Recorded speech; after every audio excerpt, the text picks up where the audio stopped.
The general population refers to them as homosexuals. But how do they identify themselves?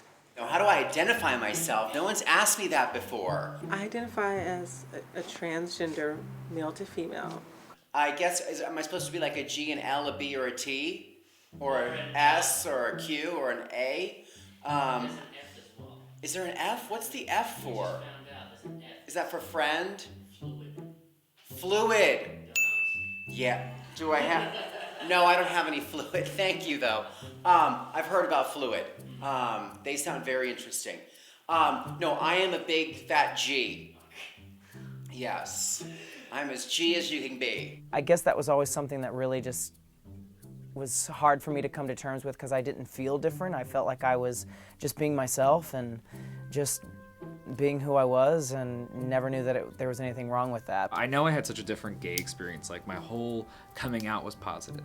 When I figured out I was gay, it was okay. And I know a lot of that just comes from the environment and the place that I lived, which was in the Northeast, which is very accepted up there. And my parents and my family and my friends. And growing older, I was Matt. And that's all I needed to be. How odd. This family almost seems normal. How did Matt come out to you? Through me? Actually, it was. Yeah, we were taking a ride, and Mom just told us that. No, he told you. Told me that you were gay. It was like, wow, maybe we could cure that with a pill or something, you know. That's not what you said. You said, I remember him saying, "Oh, I don't care. I love him anyway." He's like, first, stunned silence. No way. I like this version. Yeah, it's interesting, right? No, but it was kind of like a shock at first. Was it? Okay, here's the crazy coming out story. I turned to my mom and I said, Kevin and I were more than just roommates, we were lovers. And she goes, I know, son, what's for dinner? Once I met Matt, I sat her down, told her, hey, I met someone. And the first thing she said was, thank God, I thought you would be alone forever. And I said to her, like, Mom, just so you know, I think I'm probably gonna date a girl soon. And she was, no, you're not. And if we were out somewhere, I would purposely try to let her know. Like, if I saw a woman that I thought was attractive, I would say, Mom, like that girl, I think that girl is attractive. Oh, Miranda, no. So I was approaching 30, and I'm getting all this pressure from my friends to just do it. And now I've been hired to do a television show called Queer Eye for the Straight Guy, of which I'm basically one of the stars, and there is a photo spread coming out on the cover of TV Guide, which everybody in Allentown, including my parents, receives in the mail. So that's coming out like on a Tuesday, and now it's like Saturday, and I'm like, I've got to tell my family. So I had them pick me up at the train station.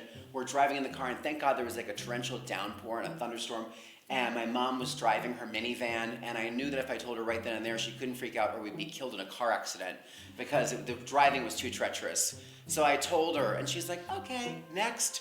So it was one of those scenarios where like they kind of knew all along, hello. Explain to me, because I thought you knew that I was gay with my last boyfriend. No. Well, no. Because So you never weren't that connected. We weren't that connected. Yeah. No. But we slept in the same bed. You did? We lived in this... Like most homosexuals, Matthew works in the entertainment industry, fashioning motion pictures one can see at their local Cineplex or drive-in. And I was thinking about what I do making movies and media. Like, that's my way of expressing love for what I believe in and for the people I believe in. I think everybody has their own way of showing, or I guess everybody has their own way of showing what they love and showing who they love, that they love them.